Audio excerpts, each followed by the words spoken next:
good governance. It is also flawed logic that to make a sweeping generalization that bureaucracy has completely failed, given the empirical evidence, and it does not stand economic growth with equitable justice or distributive justice. It's now clear that the guiding hand or the agenda is driven by the political leadership and not bureaucracy. At different rates of growth, with different scales of distributive justice, where does the responsibility lie? With the political leadership or the bureaucracy? It's clear then that it is the political leadership which drives the agenda of good governance. Bureaucracy has risen time and again to the call of the nation. In times of disaster, earthquakes, Cyclone Palin, the earthquake in Bhuj, and has always contributed handsomely. It has provided peace, stability, and a secular framework on which the platform of good governance can be built. Why does it not perform to the expectations? Why does it not perform 100%? Reforms are languishing. Fixity of tenure is not there. Transfer is used as a weapon of control. There is no consensus on national security issues. And lastly, a few points for you to ponder. Look at the performance of the CVC, CAG, CEC. Why do they perform? Because they are unfettered. They are autonomous. Number two, political regimes are the ones who are known, not the bureaucrats. The Maurya regime is known as Maurya regime and not Kautilya regime. The Akbar era is known as such. It's not known as the Todelman era, which clearly tells you that it is the political leadership which drives the good governance agenda. And to say that the bureaucracy has failed or has been 100% successful would be absolutely wrong. Thank you.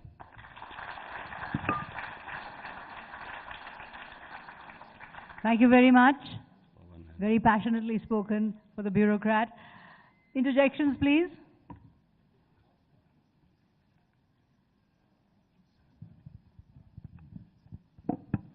I just wanted to ask you, does the bureaucracy ever say no to the political leadership today? Pardon? Does the bureaucracy ever say no to the political leadership today? And if so, what happens? You know, one of the concepts of good governance is that how leadership governs the bureaucrats. And the problem today is that it is only a strong leadership which empowers bureaucrats. Unfortunately, the kind of reward and punishment which have been put in place does not allow a bureaucrat to perform at his best. In any system, the performance is actually done only by 25 to 30%, if you see by experience. And if the system today is surviving, it is only because of those 25 to 30% bureaucrats. Otherwise, what you have said is right. It is because the choice of leadership is poor that the performance is poor. Some of the choices of leadership in national security and other core sectors have been such that you can't blame the general bureaucracy. It's the fault of the political leadership. Another interjection, don't blame the bureaucrat, blame the system. If the system is surviving today, it's because of the bureaucrats. Sir, you quoted Mir.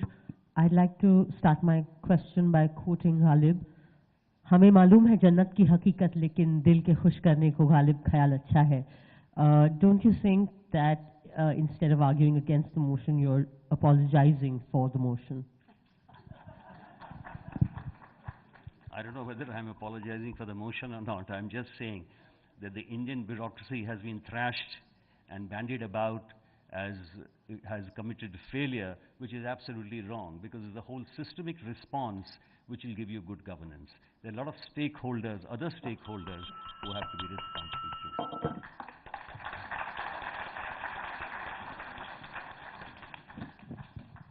Thank you very much. That was a cry from the heart from a bureaucrat saying, don't trash bureaucrats so much. Let me pull out now the next team. St. Stephen's College. Now, why is that getting a clap? And speaking on behalf of St. Stephen's College for the motion, Swapan Das Gupta.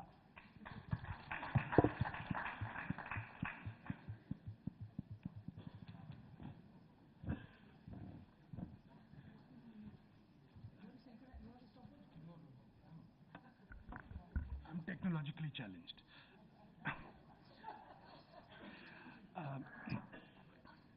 Madam Chairperson, ladies and gentlemen. Mercifully, we got a taste of that at St. Stephen's College, where debates were also not dispassionate dissection of serious issues, but, like public affairs today, part of entertainment. Now, bureaucracy, and I'm going back to St. Stephen's College, partly because we seem to be in a sort of down nostalgia road today. One of the features of St. Stephen's College was that bureaucracy was a bad idea you grew up with. And I say this because in our batch in 1975, those who studied history, out of the 30 or so people who graduated, 25 went into the civil services, into the bureaucracy. Now, as Mr. Bhasin said, they are all intellectuals. So they must have taken a very intellectually considered decision. What struck me, and looking back, is that were they guided by the impulse that they are there to provide good governance to the people of India? Looking back, I would say the motivations for people who joined the bureaucracy were, well, there are very few other opportunities. Number two, what else can we do with history? Number three, well, we'll have a lot of power. Good governance did not feature. It was part of peer group pressure, a system which reproduced itself.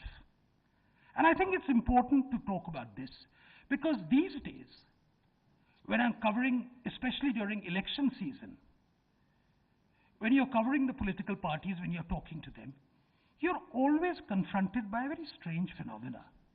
The surfeit of bureaucrats and ex-bureaucrats out to seek tickets. In other words, they want to move from the noblest profession which provided good governance, allegedly, to something which provided bad governance. I'm yet to come across a politician who wanted to join the bureaucracy.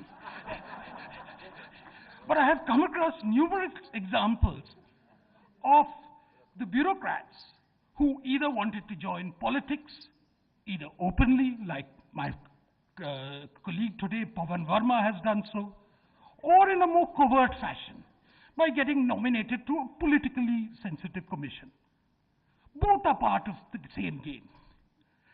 To my mind, that's very, very important. Because the term bureaucracy, and I'm very glad that the term bureaucracy has been chosen.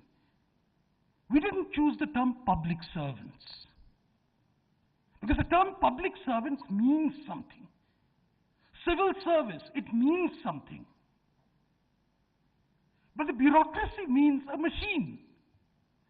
It means a machine which is impersonal. It's a machine which operates by rote. Someone mentioned innovative policies the bureaucrats have been devising. Maybe some have. But 9 out of 10 times, anything, what is the standard response? As per rules. As per rules, no precedent set. This is the standard of the bureaucracy. An institution which has created a self-perpetuating institution which wants to actually impose a barrier between government and citizenry. It has been pointed out that those sectors in India which have performed remarkably well are those where somehow the bureaucracy overlooked that, turned over the page.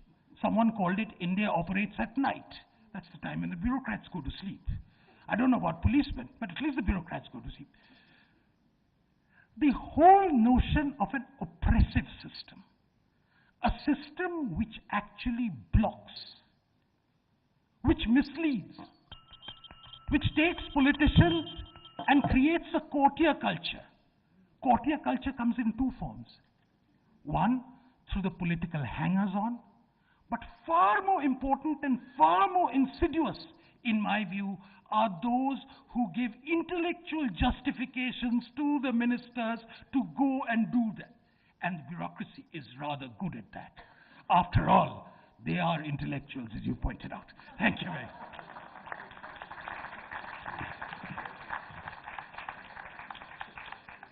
So wonderful analysis of the ignoble motivations. The list would be quite impressive.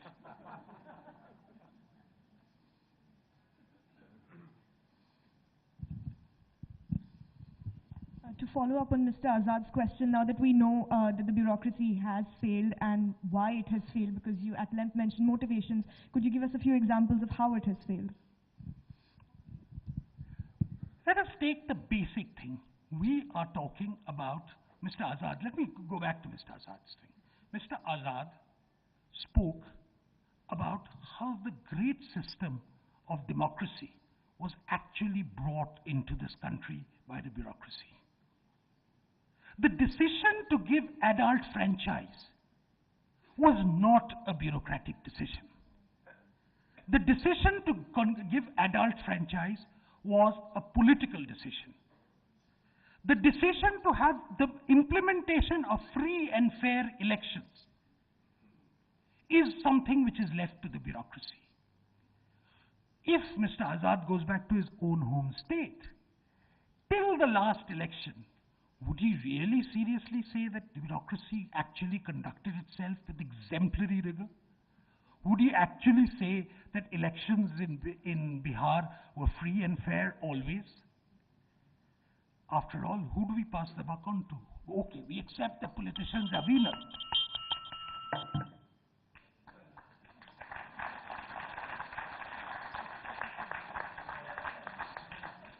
Thank you.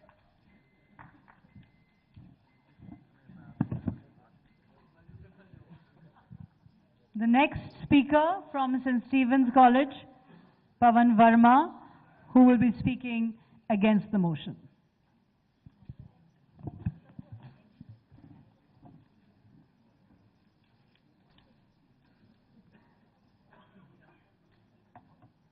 Honorable Chairperson, ladies and gentlemen, I think the time has come to see this debate not in mechanical and absolute blacks and whites. Yes, it is true that bureaucrats have occasionally failed the system. Yes, it is true that there are some good bureaucrats and that there are some bad bureaucrats.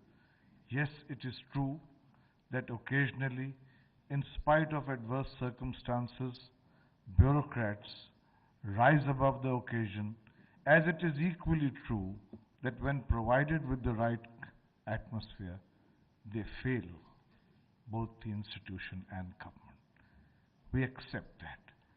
But today's motion is explicitly worded. It says that the bureaucracy is responsible for the failure of good governance. I want to ask you, failure is categorically attributable when an individual or institution is wholly responsible for its opposite, which is success. I have been a bureaucrat, and it is not because of my loyalty to 36 years in the Foreign Service. But I can say to you that I can make a confession to you that the bureaucracy is one of the subordinate instruments or accessories for the provision of good governance, because governance itself, in its form that matters, lies, the real responsibility lies elsewhere. 67 years after independence, it's time to accept the truth. The truth is Governance consists of leadership, of policy making, of defining goals, of within those goals defining priorities, of setting up systems of accountability, and of ensuring monitoring and enforcement. This is the duty of the elected representatives of the political class. The political class has failed us more than the bureaucracy has failed us. If this motion had said that the bureaucracy has contributed to bad governance, I could defend it to some extent. But I would still say there are bureaucrats who have managed in adverse circumstances to have gone beyond the system. The truth is, who makes the policies? Who sets the goals? Who decides the priorities? What is the quality of leadership that makes the functioning of bureaucracy and which has the power to enforce accountability? Let me give the example of my state of Bihar.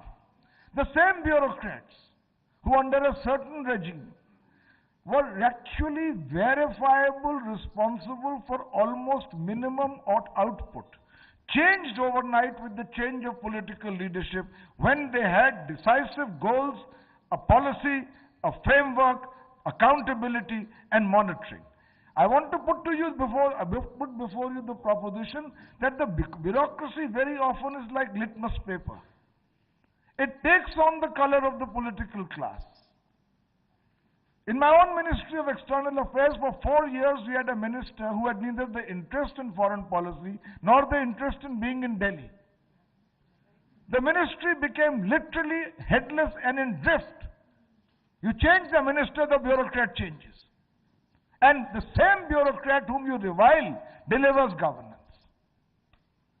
In this country, sir, the time has come to say that you are not absolutely right and I am not absolutely wrong, but ultimately, who is it that defines the parameters of good governance and provides the leadership to deliver? Give me one example of a state where there is a savvy chief minister who in the morning calls up all the district magistrates and superintendents of police and checks on the crime or on development agendas. Give me one state where a bureaucrat in that position has not been able to deliver or will not deliver for the sake of his job. He will. That is the truth of it, and I have seen it happen. So the motion as it is framed, to go back to the old rules of debating, is a one-sided, evasive proposition. It does not recognize the whole truth, and I want to say to you that in many ways, even today, it's unfortunate. There are great achievements of the bureaucracy, but I'm not dwelling on them. The bureaucracy, it's like being in a car, being taught to be a good driver. I end in 5 seconds. Being taught to be a good driver, and also taught to maintain the car, but not being told where the car has to go, in which direction. No driver will ever be able to reach the destination. We depend on political leadership. I end, because today is an evening of Urdu couplets. I end by a couplet of Iqbal. Tu idhar udhar ki na baat kar, tu bata ki kafile kyun lute. Mujhe rehzanon se garaz nahi. Rehzan means robbers, bureaucrats. Mujhe rehzanon se garaz nahi. Teri rehbari ka sawal hai. Your leadership is in question. Thank you. Thank you very much. As a bureaucrat turned politician, I think you've effectively demolished both. Because truth But, is not in black and white. 2 minutes of interjection, please, starting now. Mr. Verma, in your fairly scathing exposition, where you virtually likened the bureaucracy to a puppet and the political class to the puppeteer, you had effective puppeteer, the bureaucracy performs, and you have a poor puppeteer and then the bureaucracy doesn't perform. How do you explain the status of tax litigation in this country, which is relatively immune to all kinds of political ideology? Thank you. So let me say to you, it's quite clear to me that this particular subject is dear to your heart.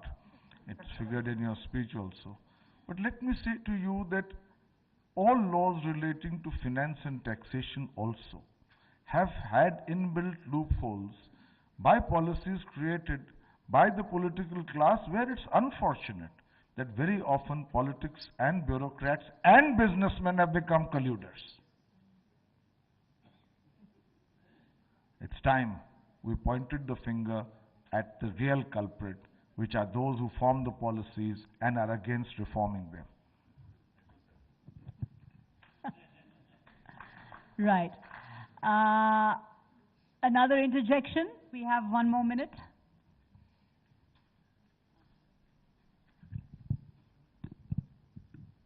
Mr. Verma, you gave the example in a certain situation wherein a bureaucrat was eventually replaced and then he did wonders.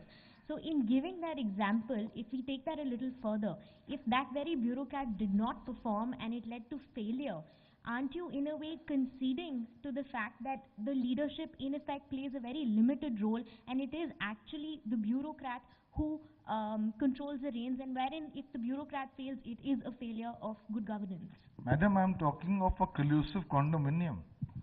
The leadership doesn't work, doesn't believe in good governance, and the bureaucrat then fattens on that lack of leadership. They are both part of the same game. So when you say the bureaucracy is alone responsible for the failure of good governance, I question that. I am not making a case in defense of the bureaucracy, because there is a great scope for improvement. But I have the right to say that it is not the only institution responsible for the failure of good governance, and if I have to apportion blame, I will put it still on the lackluster and often irresponsible political leadership we have had thus far. Thank you very much. I'm now going to draw out the next team.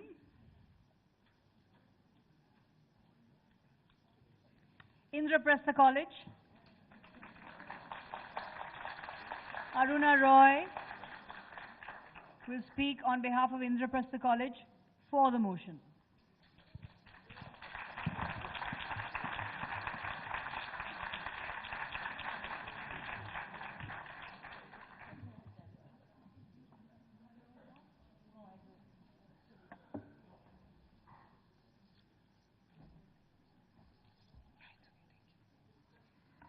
Well, I must begin by saying that Sagarika didn't tell you that I was in the IAS for 7 years, and I left it. So whatever I say is also built on some kind of ground experience. Let me begin by saying that the bureaucracy is not just the IAS and the IPS. It's the patwari, it's the tehsildar, it's the thanedar, it's the chowki in charge, and where I live in a village, it is for me the gram sevak, it is the postman, it's everybody who constitutes the bureaucracy, and this bureaucracy has failed us. Some years ago, a postman who delivers pensions filched from the old age pension, which is absolutely rock bottom. He filched it for years, and the poor pay a bribe every day. So for me, the administration and the bureaucracy is not only the IAS and the IPS.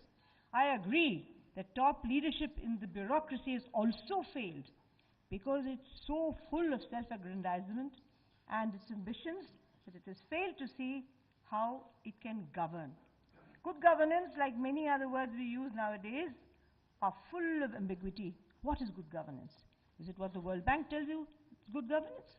Is good governance defined by every political party differently? Does it change every 5 years? What is good and what is governance? I'll tell you that if I look at India, 40% of it living in rural India, looking up at an edifice that's threatening, that's torturing, that's ever present and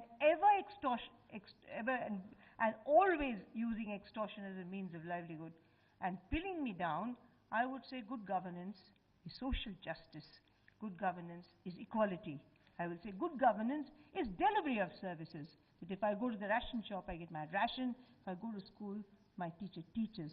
Today, as I stand in front of you, a few hours earlier, in the village, in the small town of Bhim, next to which the Mazdoor Kisan Sangathan is located, 700 young girls went onto the roads to demand teachers. 700 students with 3 teachers. And this is a secondary school.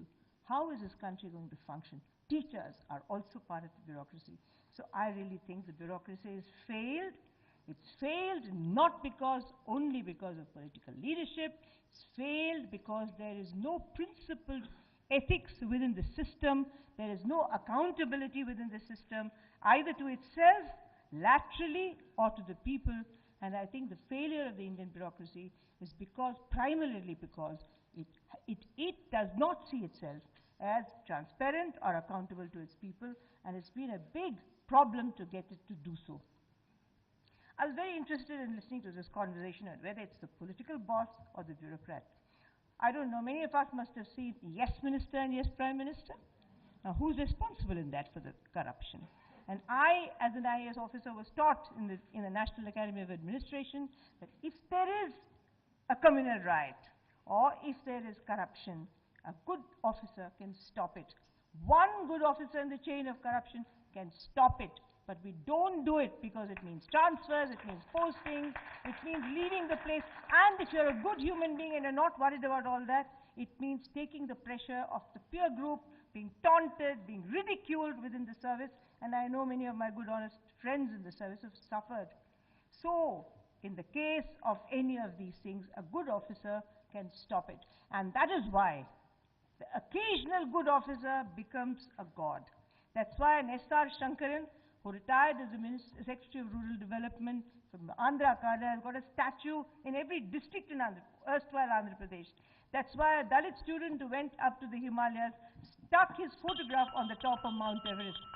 What it really goes to prove is that the expectations that we have from a set of people doesn't happen.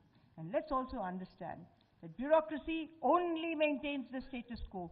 We put too much emphasis on the bureaucracy. The bureaucracy are babus, they're servants of the people. The people have to therefore know how to work the system, how to deal with the system, how to engage with the system.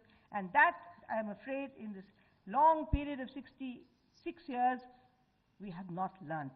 And that's why there's a long process of making people accountable and making people work for the issues they really come to the service for. I know that I wasn't guided by my political bosses. I was guided by the Constitution of India. I go as a civil servant there to see that the constitutional rights are there for the people I am with. And if those constitutional rights are translated into action, it works. If it doesn't work. And I'll just take 1 minute. I remember there was an inquiry once when I was in an organization years ago, and there came a Babu. He did the inquiry, he found nothing wrong. And we said to him, now you'll of course go back and say there was nothing wrong with this institution. He said, nahi sahab, jo upar wala chahta hai, wahi karunga. So if you do only upar wala chahta hai, wahi karunga, then of course the bureaucracy can never be what it was. And I really do maintain that the bureaucracy in its enormous and absolutely overpowering system that exists in this country has really failed to govern us properly.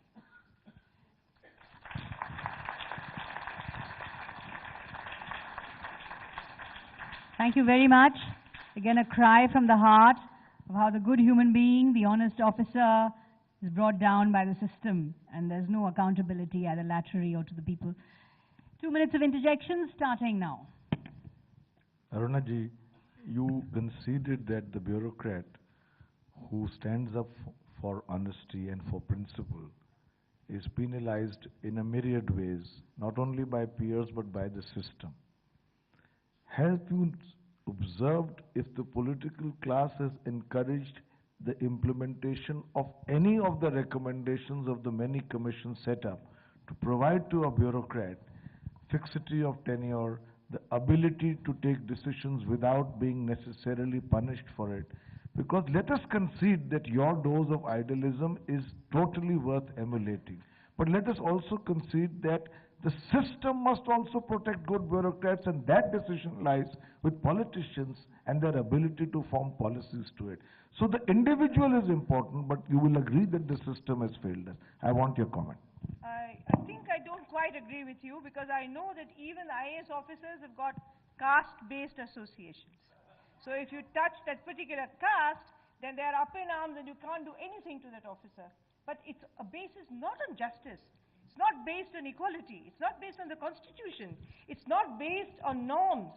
It's based on caste, and IAS officers are, and since they're the creme de la creme, are as prone to being casteist as anybody else. So I really think it's a politician is far too much blamed and receives a lot of flack, but he is the front guy. For every politician who's corrupt, for every politician who does something wrong, there are 4 civil servants who help him, 4 bureaucrats who help him cook up the papers, sign the checks, make the papers, do the filing. Who does it? The politician doesn't do it. So I'm afraid I don't quite agree with you there. I don't say that the politicians are fair, but you or I or whoever was in the service has also failed to educate the politicians, because we bend too quickly, we say yes sir too quickly, and now I'm really saddened when I hear sir, sir, sir, sir, sir, sir all the time when I go to an office. Thank you. Thank you very much. Once again, a very passionate and heartful intervention on what the bureaucrats are failing to do. Before I call upon the next speaker, Mr. Bhasin has an announcement. Great pleasure in welcoming, you see, our chief guest, Mr. Anil Goswami, the Home Secretary, who's here. Thank you. Thank you, sir. I now call upon the next speaker from Indraprastha College, Krishna Singh, who will speak against the motion.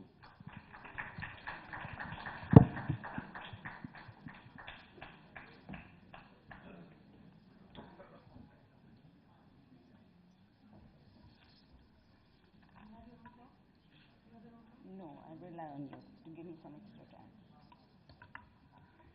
Madam Chairperson, respected judges, dignitaries, ladies and gentlemen, on behalf of the IP College, I beg to oppose the motion. According to the Oxford Dictionary, I start straight away to save time. Governance simply means the action or style of governing. It cannot therefore be in isolation of other happenings. I mention this because much has already been said about the background and the circumstances, and I therefore save my time. Just like good or bad governance by the bureaucracy impacts the lives of the governed, isn't it true that the general political and social happenings, erosion of values, also impact the bureaucracy? Historically, the expectations from bureaucracy was what? Administration of justice, maintenance of law and order. With rapid growth, rising population, and we may soon become the most populous nation of the world, even though we have demographic dividends. With rapid globalization, urbanization, etc., bureaucracy has an enlarged role and cannot remain immune from the new challenges. They are naturally expected to change fast. A shift in emphasis to developmental requirements meant that resources had to be stretched on every front, including administrative outreach. What did this imply? Capacity building, reorientation in the mindset at all levels. Number 2, a dedicated approach accompanied by high standards of integrity. Did the two happen? If it happened, was the balance in order? This is something for us to judge. And I feel if that there is something basic which has tortured the bureaucracy and in return given it the bad name that we are getting today, it is largely because our ability to move fast with the new demands that were imposed upon the bureaucracy, it did not happen. Things moved at a faster pace than what actually happened. Though developmental activities got accelerated, the sudden transfer of vast volumes of money into the hands that had hitherto only been trusted with maintenance funds led to corruption on all fronts, political and administrative. There were very few stakeholders and organizations that didn't become a victim of this. A vicious circle was created, corruption eroded capability and credibility, and if this wasn't bad enough, bureaucracy suffered another jolt as political interference grew. Would we like to recall the Durga Nagpal case of UP and the Ashok Khemka case of Haryana? Public sympathy was there in full. Media was supportive. But Did the standpoint really get accepted? Nothing is known in the public domain of what really finally happened to the issues that were raised by these two officers. And don't we agree that this would have had a terrible effect in the two states where these instances happened? Open humiliation of officers in key positions is very common. Security of tenure has increasingly become another worry. It is very easy to say, how does it matter if you're transferred from Chhapra to Munger or from Munger to Ara? I belong to the Bihar cadre, and I can tell you with some past experience, it does matter. The family suffers, they get jolted, there is a public humiliation, and the morale of the officer breaks down systematically, and finally, in a way that the officer does not remain the same. And he simply wonders, why has he joined the Indian Administrative Service or the IPS or any service? Even though reforms are needed and bureaucracy undeniably needs to make a renewed effort to regain its lost confidence, they are still regarded as the chief architects of social change. Apart from the unifying factor between the various organs of the administrative machinery, the vital link between the rural and the urban, the state and the central government, the nation at large still looks up to it in any national calamity, be it flood, drought, law and order related troubles, relief, rehabilitation. It is not without reason that the highest ranking civil servant, that is the cabinet secretary, facilitates smooth transaction of business between ministries, departments that keeps the nation moving. Despite innumerable handicaps, it is difficult to imagine a better alternative to the bureaucratic machinery which the country possesses at present. If today we notice a vast transformation in the rural and urban sphere, and if myriads of Indians are excelling in innumerable ways, it is because of and not in spite of the governance provided by the Indian bureaucracy. Therefore, friends, let us try to improve it, reform it, not trash it. Thank you. Thank you very much. Interjections. Sorry. Ready to run off. That was an argument in favor of the bureaucrats, saying that don't blame the bureaucracy. Look at the changes going on in society. How can the bureaucrats remain immune from what is going on in society? 2 minutes of interjection starting now.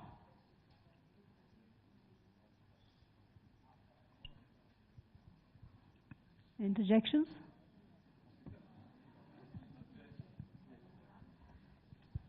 Ma'am, is a bureaucrat trained to adapt, to foresee to changing situations? And if not, why is he not? I remember in the time of late Shri Rajiv Gandhi, for the first time, there was a clear acceptance that the bureaucrats who were initially recruited are not equipped to handle the issues of the changing times. And I do recall that for the first time, we were sent out for reorientation programs. What I was trying to imply, that the pace at which changes were taking place in the country and the demands were so high that our capacity to adhere to the qualitative change and the pace of change, that the two did not match. And there is where we initially faltered. And that faltering did not stop there. The pace fastened and a capacity slowed, and therefore the imbalance was what was responsible for a large number of administrative lapses. The inability to deal with fast change. Any more interventions? We have 1 more minute. Interjections? Anyone?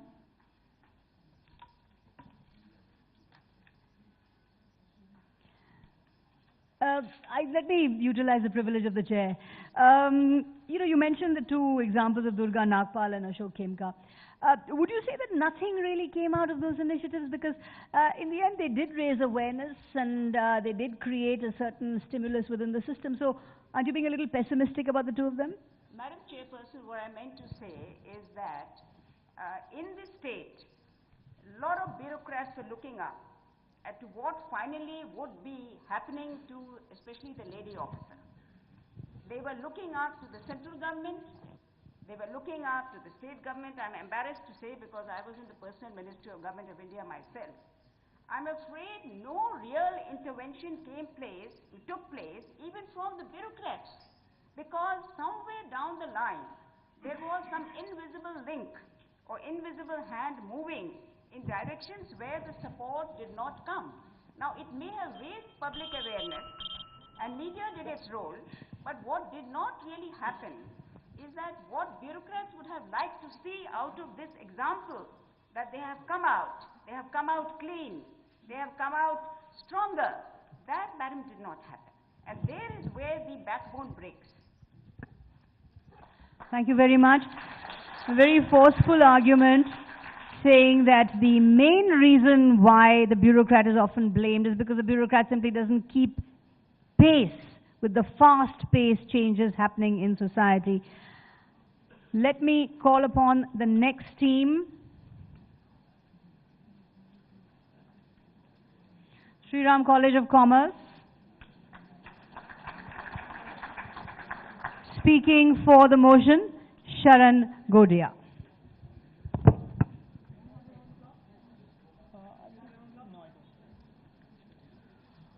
Very good evening, ladies and gentlemen. Pretty daunting forum to speak in. I've sat there and changed my speech 4 times around.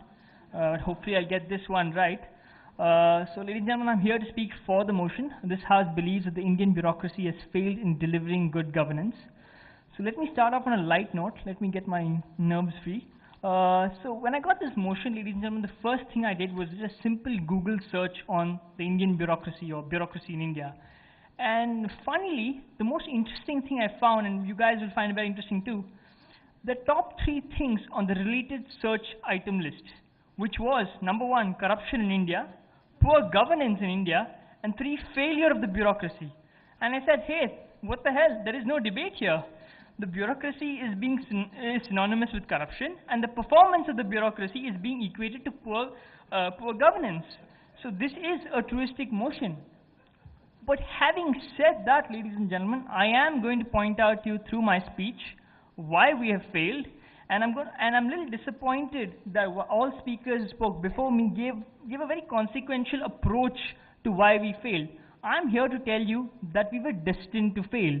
The system is a failure. Maybe the system was not made for independent India. So let me start off with the inherent flaws in the current system. I will prove to you how it's created a vicious circle and which is doomed to fail. So first point being the time-bound promotions within the bureaucratic system. So ladies and gentlemen, what is the time-bound promotion system? It means promotions within the bureaucratic system are basis age and experience and not merit and outcome. Ladies and gentlemen, if any system in the 21st century to follow this, we are bound to fail.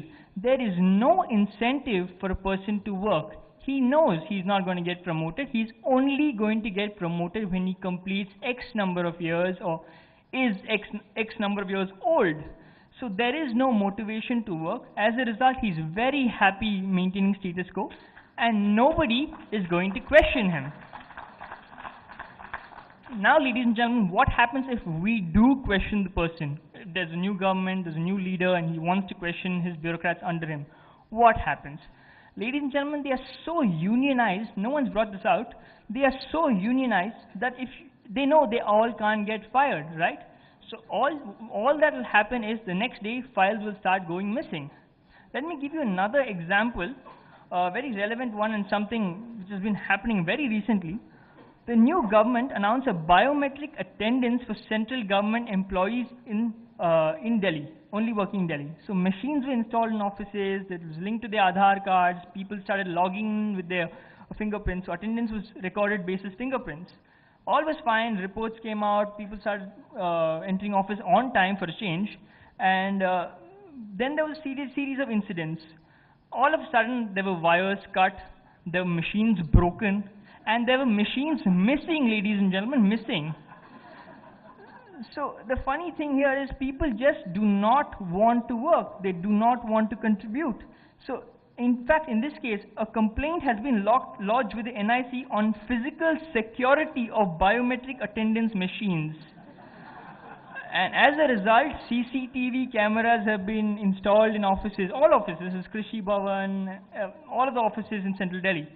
But even the CCTV cameras now have been covered with black cloths, red cloths. So this shows you the extent to which it is ingrained in the bureaucracy. They do not want to work. They are used to a system. They do not want the system to change, and they are very happy, comfortable there. Moving on to my next point, ladies and gentlemen, very important point here. The failure on the bureaucracy to attract top talent. This is a very, very key point. Now, if you ask a SRCC student or a Stephen student, yeah, even a Hindu student, I see a lot of looks from the crowd. Even a Hindu student now, does he want to join the bureaucracy? His answer more often than not will be no, or it will probably be the fourth or fifth choice for him. So this is not speaking too well of the system as a whole. They are not interested. They're happy in a comfortable job. So the guys who want a good job, who want to perform, will never be interested in moving into the system. Even if he does want to create a change, we've heard the story of the rotten apples, ladies and gentlemen. If there's one good apple in a basket of rotten apples, he is bound to get corrupted. So the system as a whole is a failure. So I'll just conclude by saying, yes, there's a lot of optimism in the air right now. And let's not get fooled by this optimism and what my opposition is going to say. He's going to play the blame game.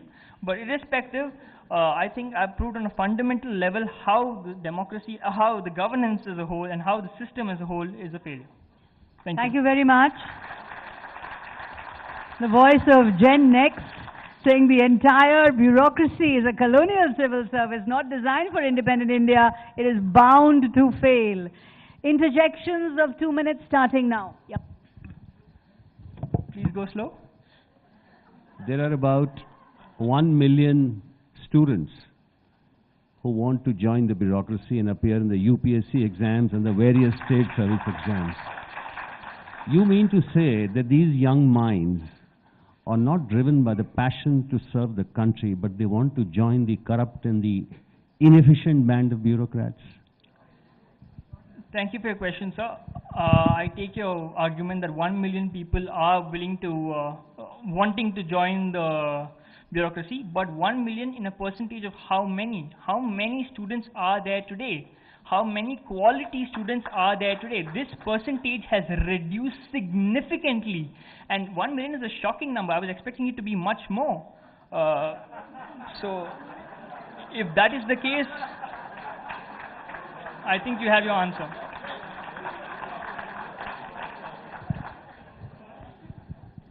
I'm a little confused because you've used some amusing anecdotes about CCTV cameras to make large sweeping statements like, this shows the bureaucrat doesn't want to work.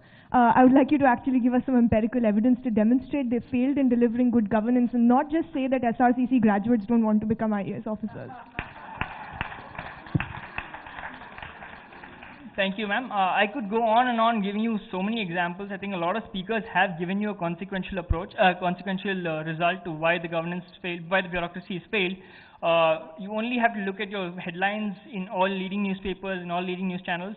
They'll tell you about the scams, the corruption, bribery allegations, the policy paralysis, the archaic laws,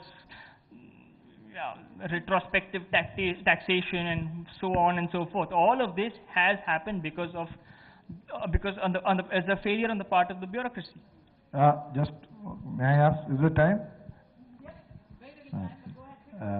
You are a very good neighbor, so the question is simple. All the things that you just listed, do you rest them at the threshold of the bureaucracy only? Thank you for your question, sir. I do agree with you that they are not only to blame. What is the proposition, sir, that you are defending? No. What I'm telling you is they have failed immensely. They are not alone. as everybody else has pointed out, they are hand in glove with the political system, and as a result of which they have failed. But the debate here is not if bureaucracy and politicians have failed. The debate here is about, has the bureaucracy failed? And yes, they have failed too. Thank you very much. We're going to have to move on to the next speaker. We now have Pranay Berry speaking against the motion.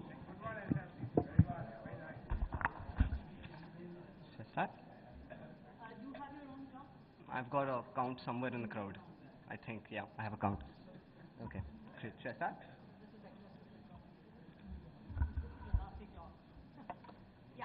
Okay.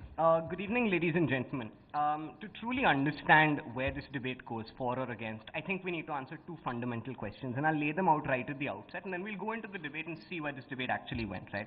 So question one, have we really failed in delivering good governance? And we'll delve into that. And question two, this debate isn't about who's failed in delivering good governance or who is the only person who's failed in delivering good governance. We're saying that if there has been a failure in good governance, what is the single biggest factor or the single biggest organization in contributing to that failure? And that is where I will say that it is not the bureaucracy. But first, let's start with, has there really been a failure in good governance, right? Let's look at this in an outcome-oriented manner, right? So the standard argument is, and we hear a lot of this was India, this was China, and look where China went, and look where India went. China is one of the fastest growing economic countries in the world, and we were second, third, or fourth behind them, right? That's not failure. That's just being second, third, or fourth, right? And you look at China, and China is not even a democracy. We place so much value on our democratic principles and being a pluralistic democracy, and that's got to count for something at the end of the day, right? You look at your socio-economic indicators moving up again and again and again. We sent a fantastic space mission to Mars. We've got the possibility, and Mr. Modi's spoken about this so often, the possibility to be servicing the needs, the skill needs of the world 10 years from now. At the threshold of all of this, when you consider that we've had 65 years of independence, before that have been leached for centuries, and many, many centuries, leached, colonized, and absolutely robbed and used as a feeder nation for so many other nations in the world, have we really failed? My answer is probably no. We've probably done a good job, right? There have been failures, but it's not a failure in absolute, right? But even for those failures, the few failures that there have been, the question is who is responsible or who is the single largest contributor to a potential partial failure, right? And let's look at the first real argument I have here, which is about policy paralysis, right? If we were in this room 5 years ago, this motion would have probably read, will India overtake China in 2030, right? In 5 years, the entire motion has suddenly changed to, has India failed in delivering good governance? The bureaucracy has been constant over the last 60 years, but what's really changed in the 5-7 years for us to be discussing such a pessimistic motion today? The idea is the failure of UPA2, and what was so characteristic of UPA2 was a complete policy paralysis. People didn't go to parliament, there was no attendance in parliament, we had a record low in terms of bills passed. It was a complete systemic failure of your political class, right? And when your tone has changed in 5-7 years from such an optimistic tone to such a pessimistic tone, with the only real differentiating factor being the failure of your policymakers and corruption at your policymaker level, it's very clear that the blame has to be apportioned in almost majority to your political class, right? Now let's look at the second aspect, which is that, and it's something that a lot of people here have spoken about, that largely your bureaucracy cannot and probably will never, in its current system, be the single largest factor contributing to a success or a failure, okay? So let's look at how the Indian system is largely top-down, okay? With Accenture, I was working with certain governments and certain state governments with skill development. And we went to these people and we were talking about setting up a world-class skill development institute. And we said, you know, we're going to get German best practices and Japanese best practices and this and that. And they said, sir, ye sab theek hai. Aap ek cheez report mein likhiye, that we will not have politicians, their cronies, their political influences, or any of those people getting access into these skill development centers. We do not want any influence from your politicians. We do not want people infiltrating, and we do not want the people who are training to be people who are getting political favors to be there, right? The idea is, your politician says, meko skill development karni hai. I want to train 500 million people by 2022. The bureaucrat then implements it, and then the politician exploits that for personal benefit. How can you blame the bureaucrat for a failure in the implementation of a project when the politician is controlling it? It's such a top-down effect that really it can't count for much. The second aspect is a top-down vision. It's not always negative. You look at things like the Modi government. When the Modi government came to power, the first thing everybody said was, wow, look, the bureaucracy is going to work on time. It's fantastic. The government's actually working late. The government's working on Sundays. The fact that the bureaucracy going on time is not newsmaking or should not be newsmaking. But the idea basically is this, that with the bureaucracy being constant, a political motivation coming from the top can shape which way the bureaucracy is going, or which way we think change can be effected and which way governance can work. So what I'm saying is that the bureaucracy is not or will never be the single major force to take this government forward, or to take this country forward, or to take this country forward, or to take this country backward. So if anybody on this side, on the other side of the house said we failed, it's very clear that that failure has to be largely blamed on the political class. I'll conclude with an anecdote from my own life, and as an SRCC student, I think Sharan delved a lot into this. The bulk of your students did not look at the bureaucracy as a prime example of where we wanted to go. It just didn't look like a place we could make enough of a difference. The pay was never great anyway. It didn't look like a place where we could really contribute, right? The idea was very simple. If you could free up your bureaucracy, make it an independent organization, and it could even do 20% of the work that it could with that large funding, without political influence, it would be a great organization. We need to remove the political class from this, and the bureaucracy would actually be a merit-based, talent-based, highly qualified organization to deliver great governance in this country. With that, I'm very, very proud of Thank you very much. If there's anyone to blame, blame the politician, the politician, the politician, not the bureaucrat. Intervention starting now. Yep. Mr. Speaker, your central argument seemed to be that if you take away the political class, everything is hunky-dory. Where does the political class come from? No, so the idea is this, right? Your bureaucracy comes from a very stringent process. You have a very merit-based process that goes into this. Your politicians, and as much as we'd like to say they're representatives of the people and it's the people who choose these, I'd like to ask everybody in this room, how many of you are happy with the politicians we voted in? I voted for a politician because I wanted the BJP to come to power, but I mean, 5 days later somebody told me he was a rapist. It's a disappointing situation where we vote for what we have. It's not necessarily representative of what is the best out there. Whereas your bureaucracy, if it's a merit-based organization, might actually be a far better organization to take decisions. So it's the political rot which is really responsible for the bureaucratic failure. Yeah. Yeah, okay, so you mentioned at the very beginning of your speech that there have been several failures. However, they have not been significant enough to contribute to the actual failure. So can you first of all give a couple of examples of these failures which have not in effect contributed to the failure of the system? And no, secondly, aren't you being evasive when you say that there are some failures, but then we don't know who to pin it on because the bureaucracy is not really responsible? Okay, so there are two parts to your question. Firstly, have we failed? All I'm saying is that in the context of India, where it's a 60-year-old independent nation, in the context of the history that came before that and how we'd been used as a feeder nation, leached and colonized and ruled by people who weren't necessarily looking after our best interests, today where we are is probably a very, very positive situation. It could be a lot better. There's no way I'm denying that. And in fact, most things in the world could be a lot better. And there are failures that have contributed to us being from X plus 100 to X plus 90. That 10 is a failure. There can be multiple examples. The fact that I need to pay someone to get a license faster is a very simple example of how the government sometimes has let me down. Now, there's no denying that, right? Your second aspect of how I'm shying away from who to apportion blame to is not true. All through my speech, and Sagrika said it again, the blame is politicians, politicians, and politicians. It was fairly clear that the blame is exclusively on the political class in this. It's not on the bureaucracy. Thank you very much. Thank you.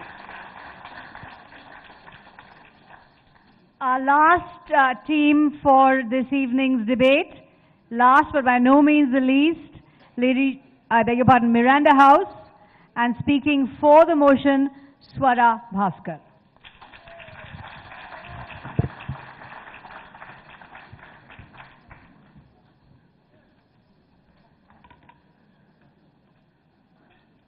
My fear was I would have to go first, so I went to the bathroom early and now I have to go again, so I might be speaking fast. Don't time that.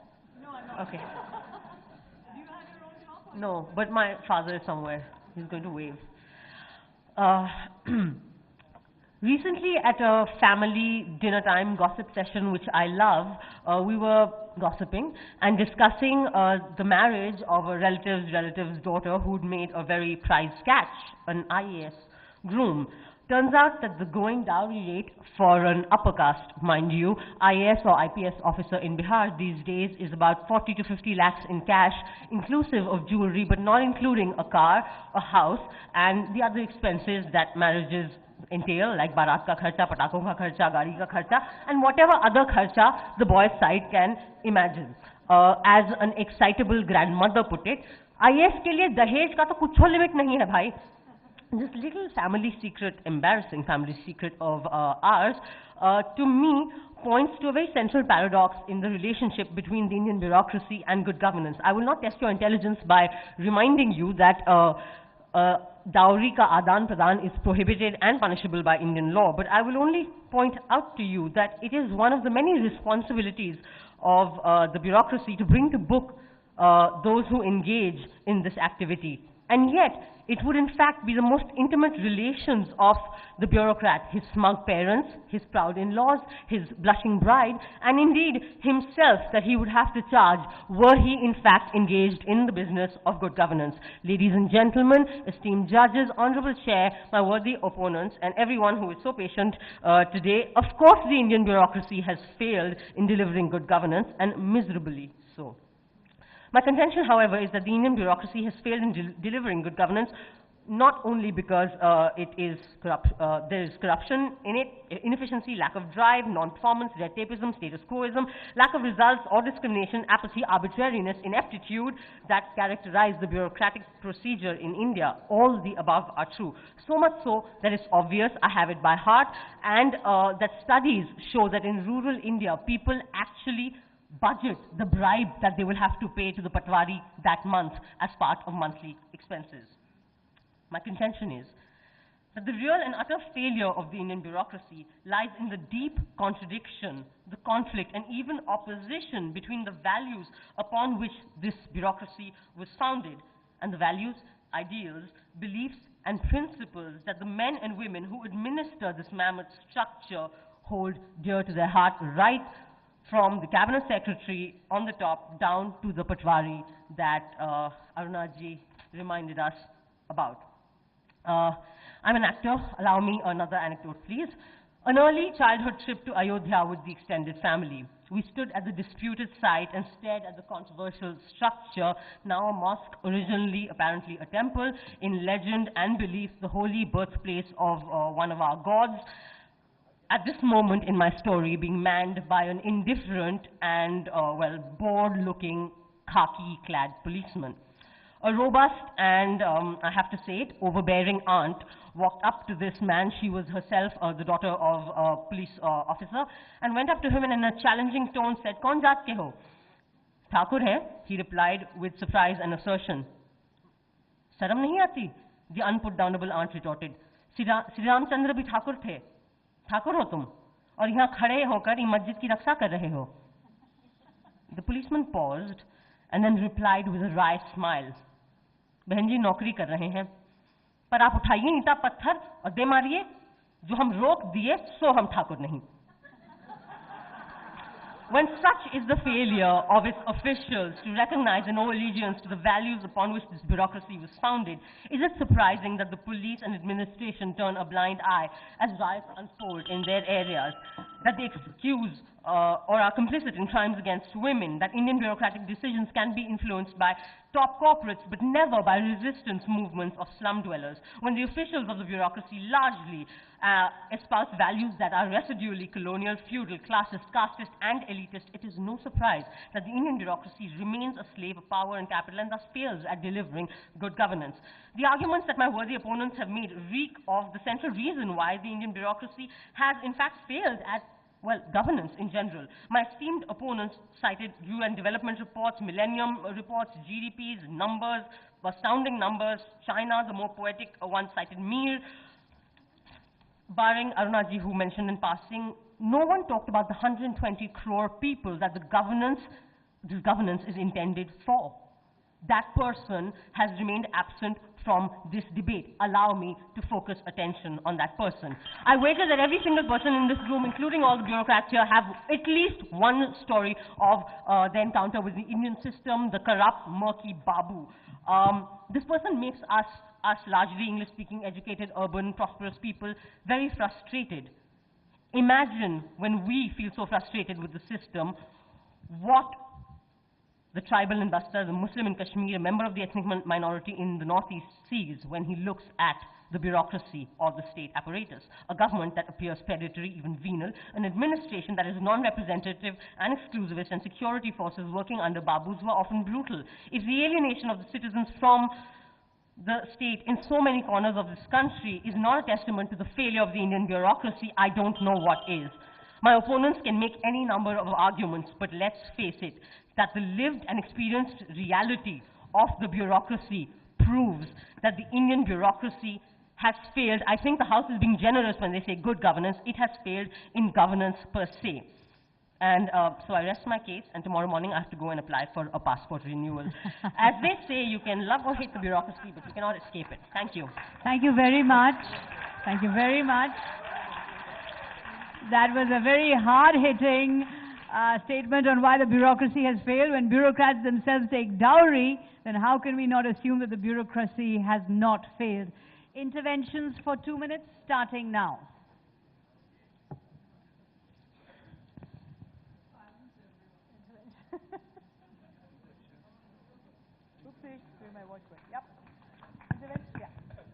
You spoke about the numbers that this side of the House had mentioned, and a lot of those numbers actually had to do with the high development indicators in terms of literacy, in terms of education, in terms of all of those things, inclusive growth that India has also, over the last 70 years, done very well in. So can you please explain your point about how this was not about the 1.2 billion people and about a certain class? My point is simply that, in my opinion, governance has to be judged by the lived experience of those that are governed, not by statistics and numbers that are printed in reports. If I have seen or experienced a certain reality in my dealings with the state, I will obviously believe that, as opposed to some UN development report or any other millennium goal that is written by however credible a scholar. I think that a lived reality will always be more real and more, it will be truer in your experience. That's all I meant. Any other interventions? May I utilize the privilege of the chair? When you say that the bureaucracy is entitled, elitist, casteist, aren't these attitudes that were there perhaps with bureaucrats 2 decades ago? Now, many would say that the bureaucrats come from a strata of society where, in fact, they are agents of change because they come from a strata of society which is not elitist, which is not necessarily casteist, and the democratization of the bureaucracy in India has been one of its great successes.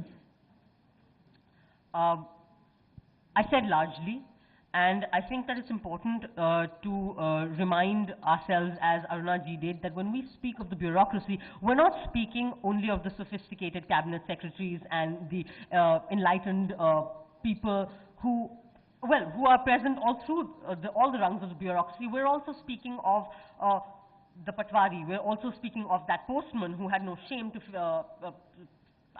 steal from old people. So I think that the problem is that largely in India, and it's not just the bureaucracy is made up of the people. We are still largely a feudal country. This is the truth. Our values are still largely feudal, and the bureaucracy only reflects that. Thank you very much.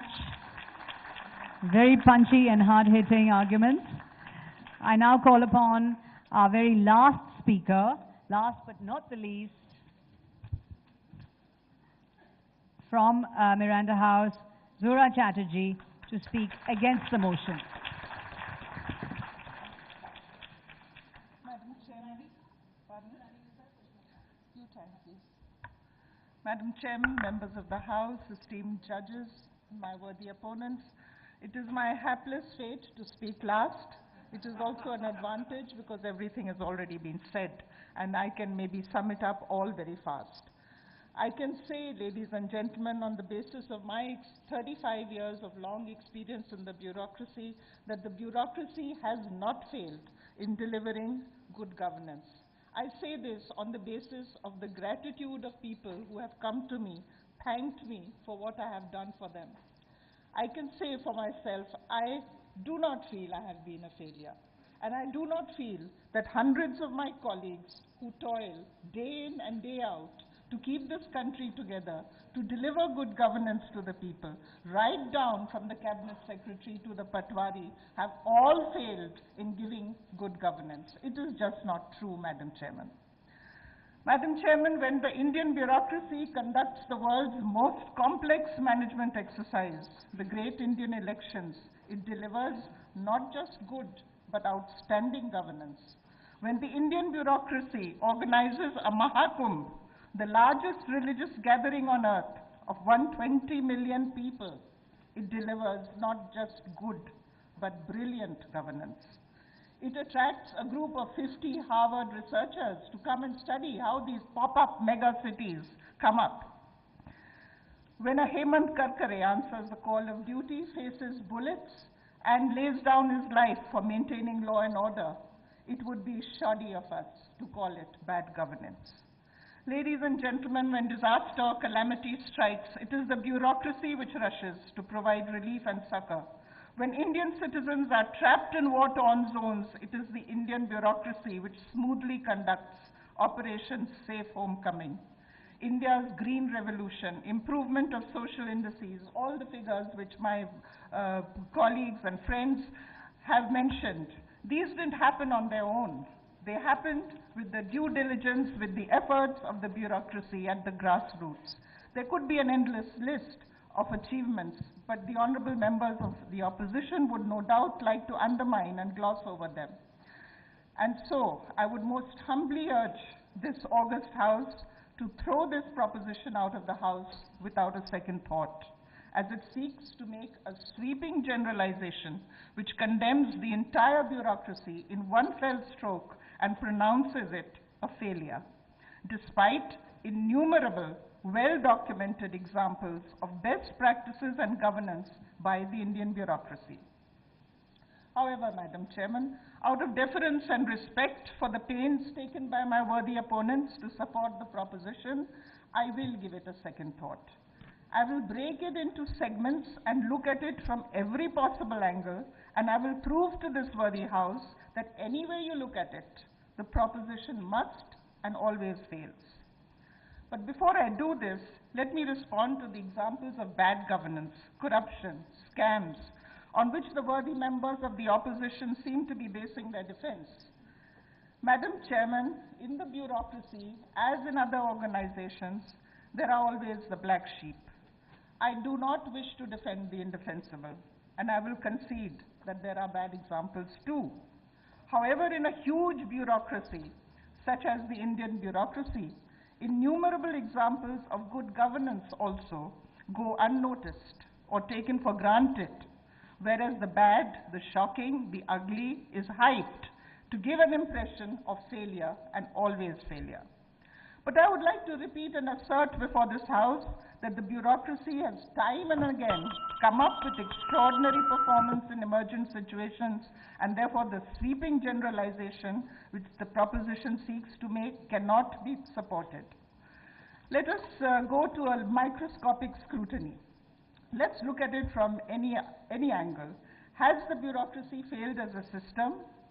No, it is not. It is working and well. It is a parliamentary democracy system which we have here in India. It is a system in which the political masters, the bureaucracy, and the public are equal participants. It cannot be ascribed to the bureaucracy alone that it has failed. Whether it is actually a lack of good governance, this is another factor to be seen. What is good governance? Good, bad, better, worse, excellent, all subjective terms. How do we rate this? Fortunately, I could find something called the Fragile States Index, where a group of think tank has rated countries, and India, along with China, comes somewhere in the middle. We do not have bad governance in this country. It is not Somalia or South Sudan. It is not a failed state. It is a country where governance exists, and it is, I believe, Madam Chairman, good governance. I will conclude by saying it is crystal clear that the proposition fails ab initio in the macro view because it is a very sweeping statement. It can never be the case that the entire Indian bureaucracy has at all times failed to deliver good governance. In the microscopic view also, we have proved that the Indian bureaucracy is ever evolving and absorbing new concepts of management of e-governance has not failed but repeatedly delivered excellent, brilliant and outstanding governance, including the world's most complex management exercise and the largest religious gathering on earth. Thank you very much. Very forceful and wise argument, saying that any bureaucracy that organizes the great Indian election, that organizes the Mahakumbh, how can this possibly be a failure? 2 minutes of interjections, starting now.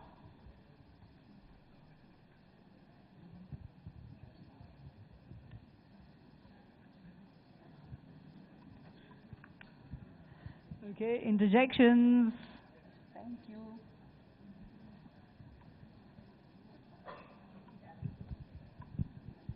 You mentioned about how the bureaucracy has stepped in, especially when there arises a situation of disaster. But most of the allegations against the bureaucracy happen to be that they were not prepared for that disaster, or the disaster in effect could have been averted. And in that context, don't you think the bureaucracy has failed, even taking the example of the J&K floods, wherein the entire disaster could have been averted? So instead of lauding the efforts post-disaster, wouldn't you say that no efforts pre-disaster is actually the failure of the bureaucracy? It is unfortunate that disasters are not in the control of the bureaucracy, but I will read to you just a few words from one of my colleagues, which will answer your question very well. It is sad that life sometimes gives you the test before you have had time to study the lesson. Keeping our composure when everything around us was in shambles, we strove to find simplicity out of clutter, harmony out of discord, and opportunities in the midst of difficulties. Driven by the helpless faces and expecting eyes, we gathered all our strength and did our best to bring smiles back on their faces. It was not possible for us to give the children back the nurturing lap of the mother, but we did our best to ensure that spring returns to them with the hope and promise of a secure and brighter future. Ladies and gentlemen, the bureaucracy always tries to do its best. We may not be able to deliver to perfection, but we try our best. We have time for one more interjection. Madam, you regretted the fact that natural disasters weren't within the control of the bureaucracy. Absolute control. Is it the philosophy of the bureaucracy to exercise control, or in your words, absolute control? It is not the philosophy to exercise absolute control, I would say, but it is a nature of bureaucracy itself. If you are using the word bureaucracy, it defines hierarchies, it defines regulation, control, rule-bound, etc., etc. Thank you very much. An informed and wise intervention on the successes of the bureaucracy so far.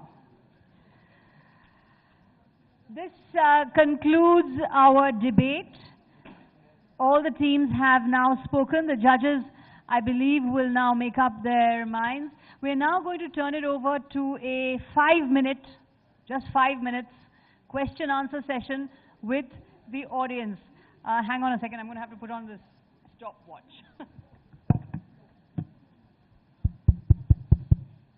Right. Yeah. Go ahead, madam. Yeah, you had a question? You have to indicate to who you want to ask the question to.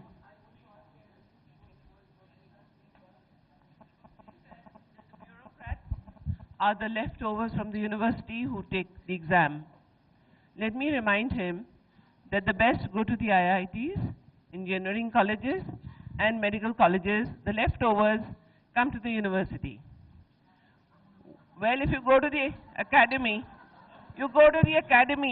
you see 45 to 50% of the IAS officers are either engineers or doctors.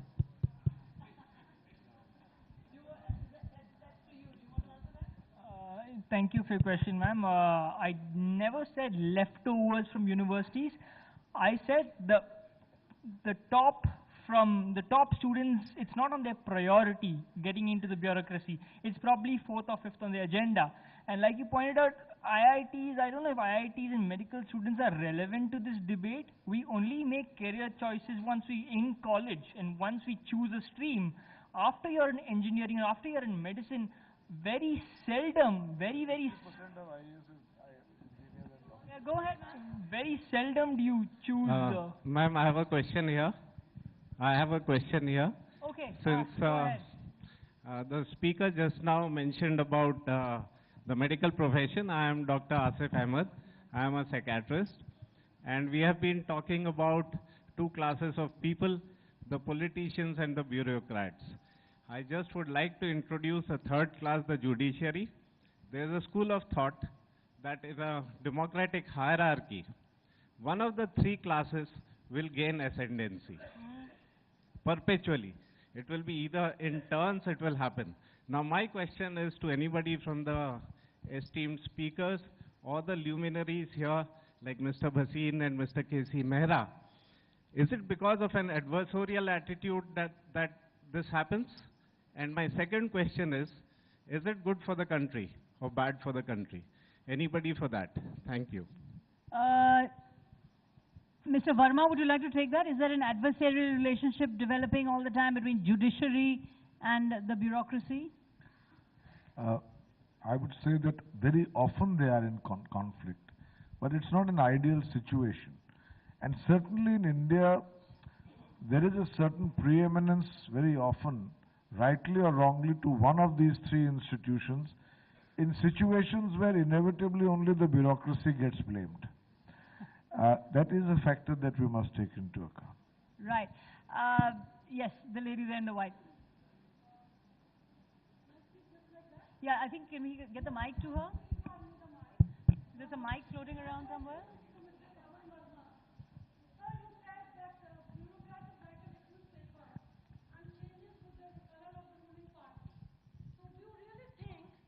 If they stop becoming litmus paper, the governance will improve, firstly. And secondly, are you really optimistic that bureaucrats will stop becoming litmus papers? I gave a metaphor that very often, I was not talking about paper, I was talking about bureaucrats. It was a metaphor that very often bureaucrats and their ability, effectiveness and performance is influenced by the kind of political leadership which is in place. The same bureaucrat who is otherwise slothful, hardly attends office and is ineffective, with a change in political leadership, clearly defined priorities, identified goals, begins to perform, and that performance is verifiable and visible. I have seen it happen, and therefore I cited it. Does that work for you? You're shaking your head.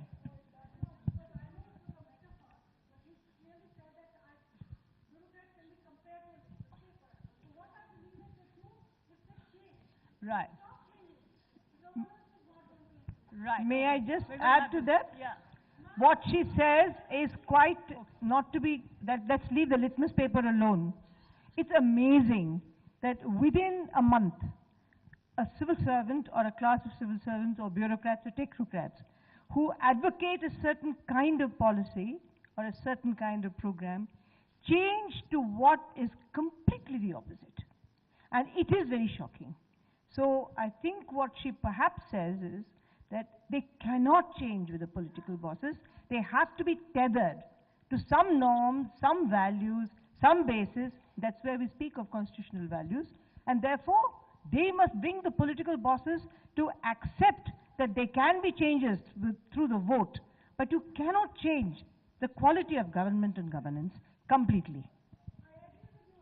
So there's no, in that sense, there's no permanent civil service in that sense, but a changeable civil service. Yeah, the gentleman then. Yeah. Here, my question is addressed to anyone who will take it there. The very issue that we are discussing, when we talk about the bureaucrats failing us in governance, my question, my statement here, with which what I start here is, don't we all think that it's first of all, we failed ourselves. It's not the politician who's failed us, or it's not the bureaucrat who's failed us. I suppose the first thing that we should introspect is that have we failed ourselves? Why has the situation come when... Okay. So my question here is, how many of us are there to contribute towards this change in system where we'll have more answerable politicians and bureaucrats? Right. So this is in a sense a rhetorical question, and it's well taken that we all need to look inward and ask how many of us are willing to change. Lady over there, last questions now, we're up against time. Right. Yeah. Vanita Shastri, and I'll address it to anybody. I just want to know what constitutes good governance in a society where when a politician is actually, like Jayalalitha, taken charge of and put in prison and asked for being accountable, the community, the society, the public actually puts dharna and asks for it to be reversed.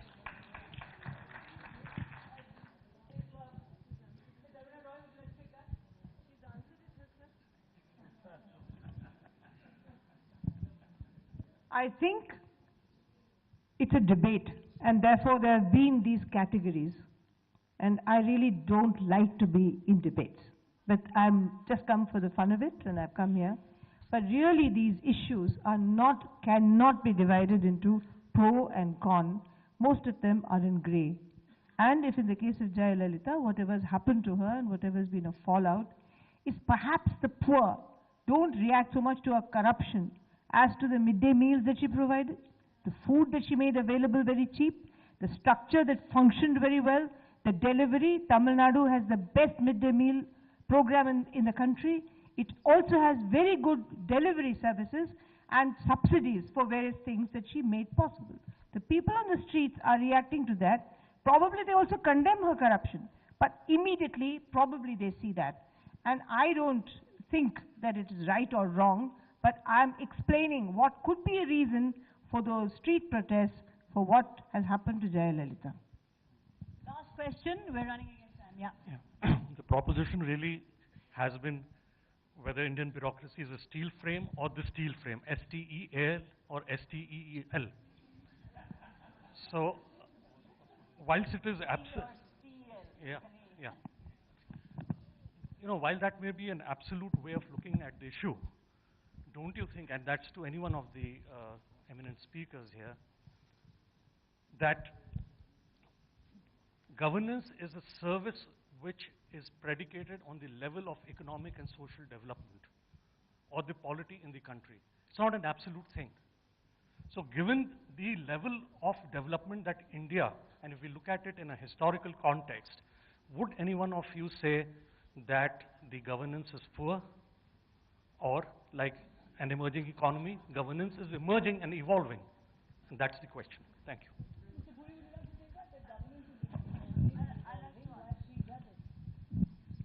I couldn't agree with you more, Sanjeev, that in a dynamic situation, governance would also be viewed from various angles. But I think at the end of the day, when we talk about governance, we talk in terms of the aspirations of the people. And are we able, given our resources, are we meeting those aspirations?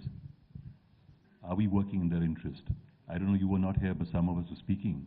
We talked of certain health indices where India lags behind even Nepal and Bangladesh. There are other stupendous achievements that the bureaucracy has done. But the balance of it is what? Are we meeting the aspirations of the common Indian, or are we entrenching privilege and entitlement? Now, this is a debate, as Aruna says, of the pros and cons.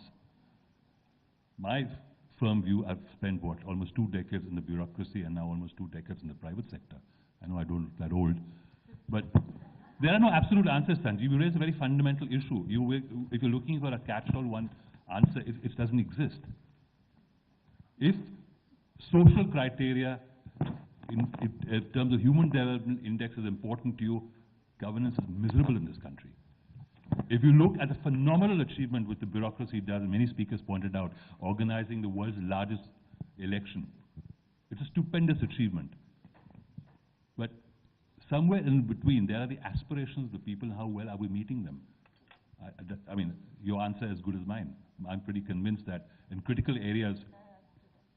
Sure. Permit me to just give a slightly different version. I think the whole tenor of the discussions appears to give an impression that it is really clearly dispensable considering the flavor that is being attached. I personally feel that we all agree that it is a relative concept. Changing time, changing expectations, rising populations and needs, we have not been able to match up. You see, there's a sudden spurt of expectations of the common man. And bureaucrats are expected to cater to all, each and every resource, no resource, training, no. So I think that while judging the failure or success, why don't we keep this in mind? I think this is something very important before you rush to a conclusion about his failure. Thank you. I think that brings us to the end of our question-answer session. I know the lady there is very, very keen. Go ahead. Can we have a mic? Thanks, Sagarika. I'm Swati Sharma, Additional Secretary to the Lieutenant Governor. My simple question to Mr. Pradeep Puri would be, don't you think that it is the faceless, the nameless bureaucrat who works in remote places, the Naxalite-prone areas of Chhattisgarh, in Maharashtra, the remote areas, tough terrain, inclement weather areas in Arunachal Pradesh and Northeast, who provide the basic services to the grassroots level, the people who do not have the access to the basic resources which they are destined to have? Thanks. Madam, I completely agree with you and any loyal and proud Indian would at the stupendous sacrifices which are made by some of our bureaucrats working in those remote areas under phenomenal threats. But madam, why do some of these problems exist in the first place? What is the teacher to pupil ratio in some of the Naxalite areas? We have the Home Secretary sitting here smiling at me. But seriously, what is the doctor attendance in PHCs at some of these so-called marginalized areas? It is governance at stake. I am not doubting the caliber of the bureaucracy. I will never do that. I was a proud member of the bureaucracy. But the fact that the problem exists is symptomatic of the quality of governance which exists in these areas. Thank you very much. That brings us to the end of our question-answer session with the audience.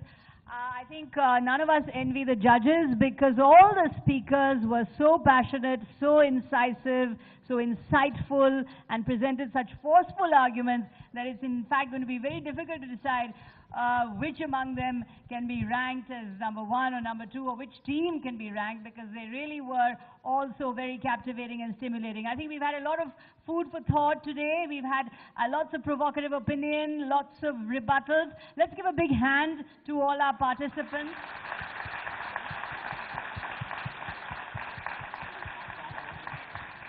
And thank you very much to all of you. We will now await the decision of the judges. I beg your pardon.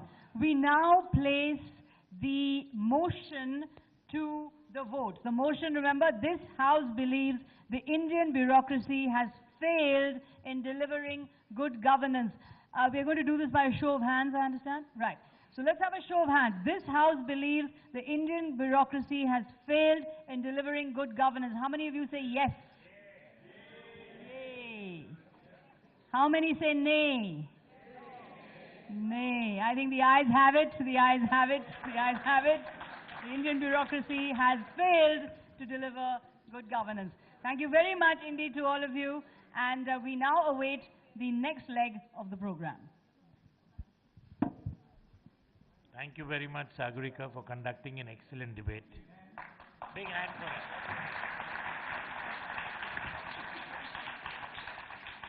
May I now invite Dr. Pratibha Jolly, the principal of Miranda House, to say a few words on behalf of the participating colleges.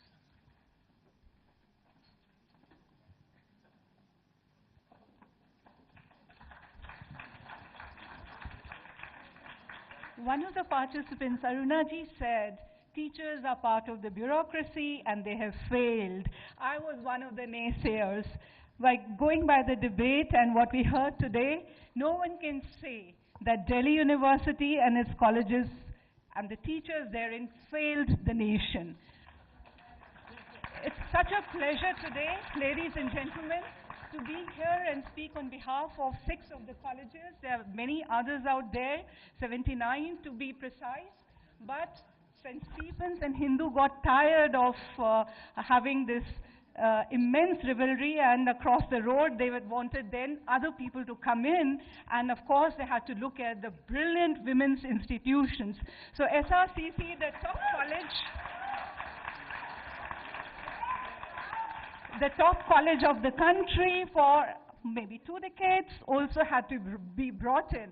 But it says about the changing times that today, although we have 5 brilliant women debaters amongst us, but also 3 all-women institutions, the changing times are telling us that the women have arrived, and the University of Delhi is extremely proud of all its colleges, the other colleges being co-ed. Next time, I hope, will certainly also bring in women debaters. It is a pleasure, ladies and gentlemen, also to thank Lalit Bhasin, the Old Student Association of Hindu College, Kavita and Ravi Burman, who have actually motivated us to look at our alumni networks all over again. And the last 3 weeks, as we have assisted them in putting together this wonderful, eclectic, distinguished gathering, have been very meaningful for us. I've particularly enjoyed linking again with our alumni of coming from diverse fields. All of them have done us proud, and it's not just for one college, but as I look around the hall, you know, it is the who's who list of the country, almost. And I say almost because many had to be left out. They come from diverse disciplines and in areas of work, but also I must say it has been wonderful that the 5 Millennium graduates have done us proud today. That said, the ageless alumni and alumni of, never wither, they're always bright, brilliant, and articulate, tell us this is exactly where we are headed. So it's been a pleasure, and I've really enjoyed this, but thank you also to the organizers for giving us this great opportunity to link up with the alumni and alumni. This is just the way to go forward, but we are certainly transforming the country, and I think not just the best university, but also the colleges of the country are raring to go forward as there are changing aspirations and transformative changes coming about. So thank you all. It's been a proud, proud day for all of us, and I'm sure all colleges feel the same way, because all of this distinguished gathering belongs to all of us, and it's been a pleasure being here. Thank you.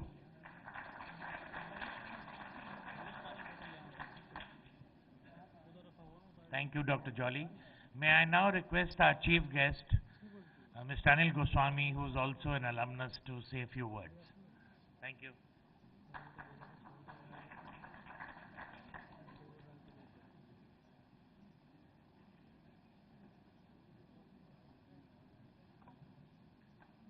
Ladies and gentlemen, after having been trashed and told that the tribe I belong to has failed in governance, I really don't think there's much to say in the matter, is it? I was unfortunately not in time because I was held up somewhere, so I couldn't hear everyone. But whatever I heard was absolutely brilliant. The cut and the thrust, the repartees, the interjections, it was very enjoyable. I'll just make a brief statement. Bureaucrats, for whatever they are worth, they work very hard. That cloth on the the cloth on the cameras and the breaking of the machines happens, yes, not everywhere. And we repair them very quickly, and we remove the cloth very quickly. It is a fact that our country probably could have been much further up the ladder. But it is also a fact that if people hadn't worked very hard, we wouldn't have reached where we have. So, on balance, yes, there is scope for improvement, but it's not all very sorry state of affairs. We can improve, we are improving, and with the change in the character of the bureaucracy, because it is becoming more inclusive now, if you look at the results of the all India services, you will find that people from all sections of society are making it. Some people say it is not the first choice any longer, possibly. But then I can't account for the fact that why is it that people who are alumni of IITs, of the best medical colleges, of the best colleges in the country, why would they leave everything and want to appear for the IAS examination and get into the civil services? Everything has to be looked at in balance. And on balance, what I would say is, well, we are still attracting very good talent, and we are attracting talent of and from the places where we did not reach earlier. Today, we are getting people into the services from every section of society, people who have been through hardship, people who have been nurtured in luxury.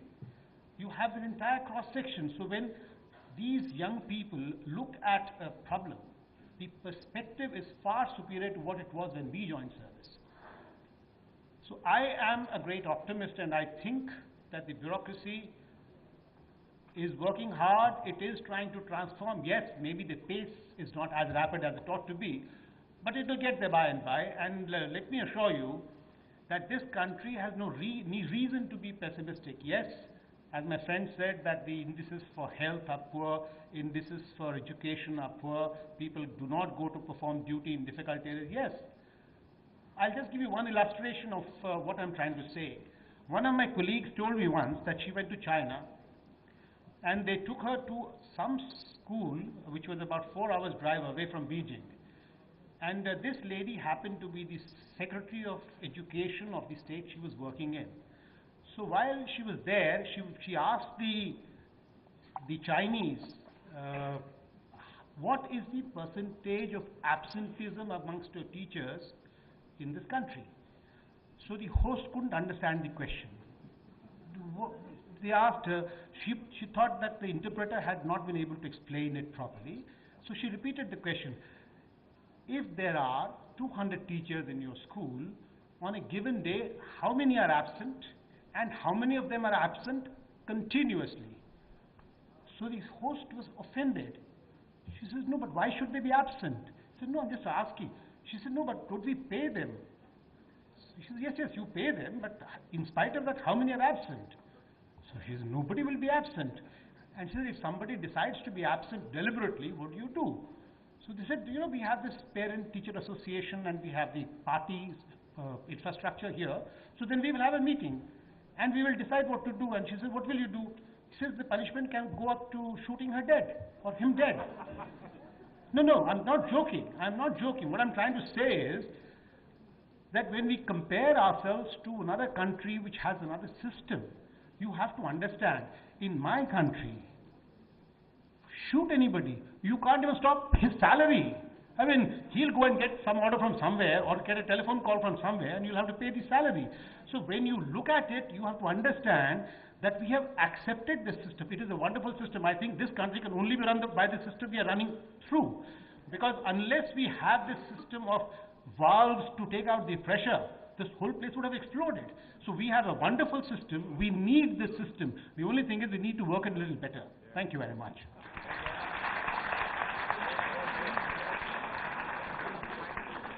Please come back, the chief guest and Dr. Bhasin. Dr. Kavita Sharma will announce the results.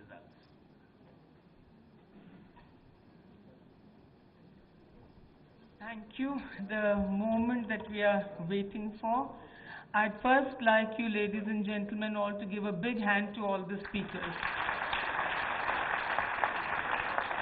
I'm sure you will agree that it has been a brilliant evening. Now for the result. The best speaker goes to Mrs. Aruna Roy. Could Could I request Mr. Goswami and Dr. Bhatti, please come up. Please come up.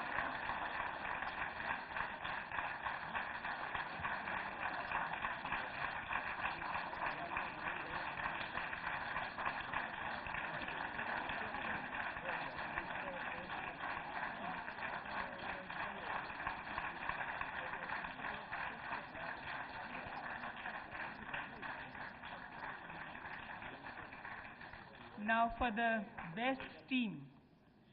The best team goes to Sri Ram College of Commerce.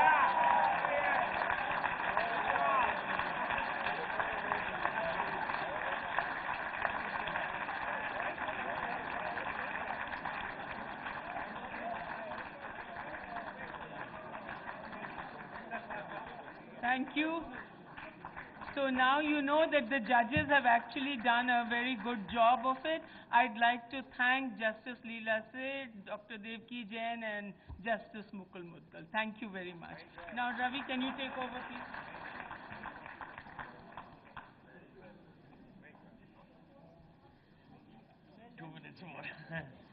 We'd like to present mementos to all the speakers. So please. I would like to invite my very dear friend Mr. K.C. Mehra, the Senior Vice President of OSA, to join us.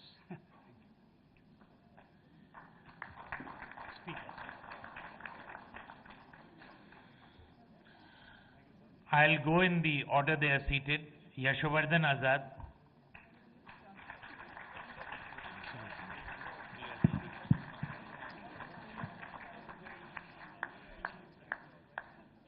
Mr. Pradeep Puri.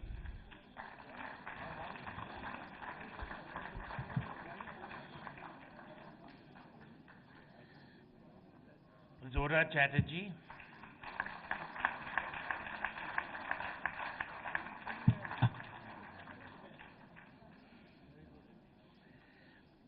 Swara Bhaskar.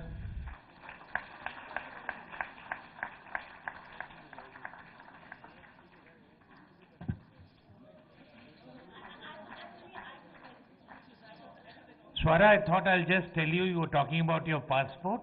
The chief passport officer is sitting here.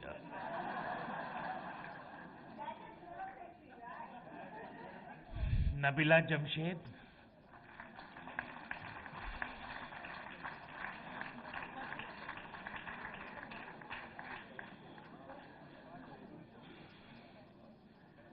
Chanan Parwani.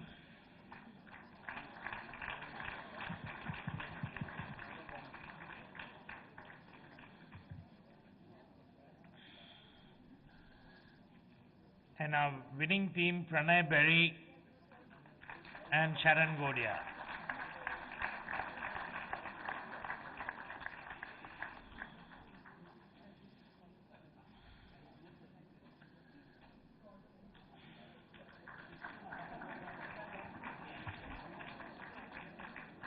Pawan Verma and Swapan Das Gupta.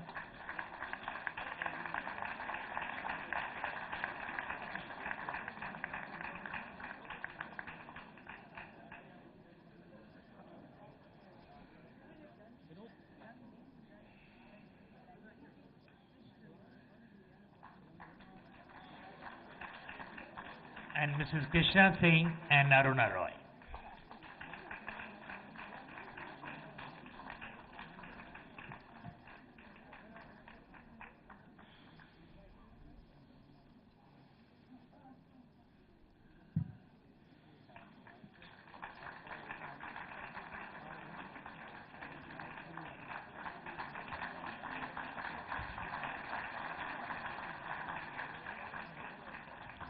We'd also like to present mementos to the participating college principal,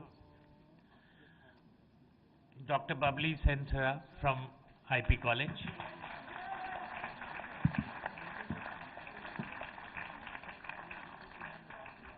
Sorry, Dr. Babli Moitra Sara. Dr. Pratibha Jolly.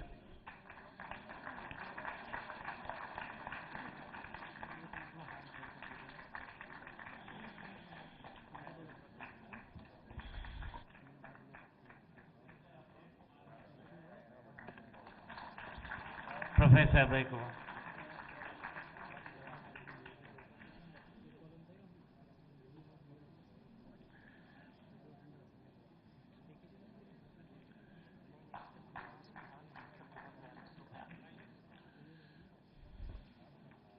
Dr. Preeti Dhawan from LSR College.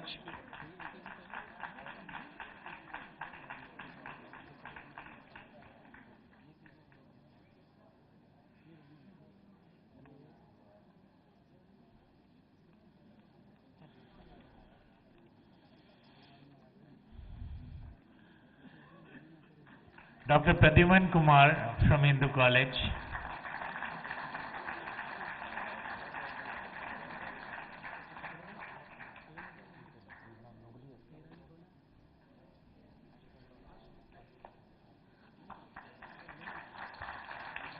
Reverend Thampu from Stephens is not here. Can we ask somebody to accept the memento on his behalf? Anyone from Stephens?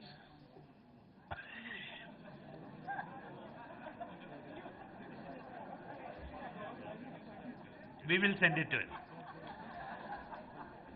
May I now request Mr. Bhasin and Mr. Goswami to give mementos to our esteemed judges, Justice Leela Seth,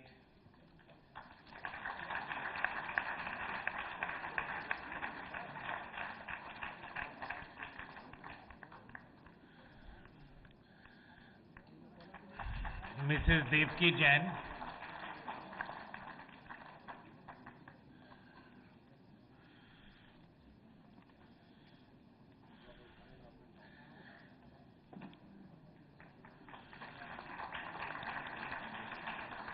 Justice Mukul Mudgal,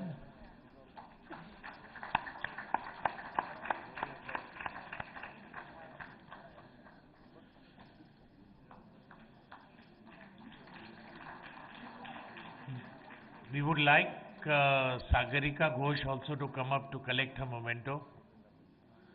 I think she's gone to write the article. So we will give it to her after this. May I request Mr. Bhasin to present a memento to our chief guest?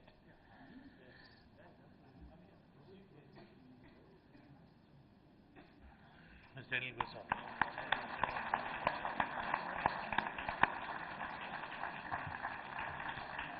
And there is a very special memento which Mr. Bhasin will talk about. Special memento for a very, very special person without whom this event would not have been possible. Special memento for Dr. Kavita Sharma.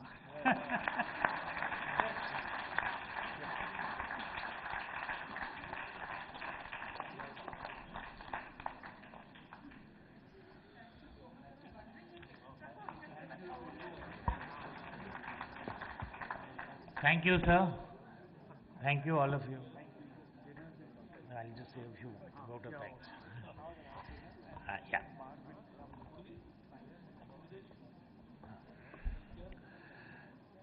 I just want to say thank you, a big thank you to all of you for being here and being with us for the debate, and to the speakers. And I have a very special thanks to our sponsors without whom this debate would not have been possible. The Times of India and Mr. Ravi Dhariwal, big thank you to you. NTPC and Mr. Arup Roy Chaudhary, big thank you. State Bank, thank you. Sudhir Seth and Sudhir Jensen, big thank you. Pradeep Jain and Silverglade, thank you so much. To Sanjay Singh and Tata Services, thank you. And to the Hyatt. May I now request all of you to join us for dinner. The bar will be open till 9:50 only. Thank you. Please join us. And you have to walk down to the right to the Regency Ballroom where the bar and dinner is set up.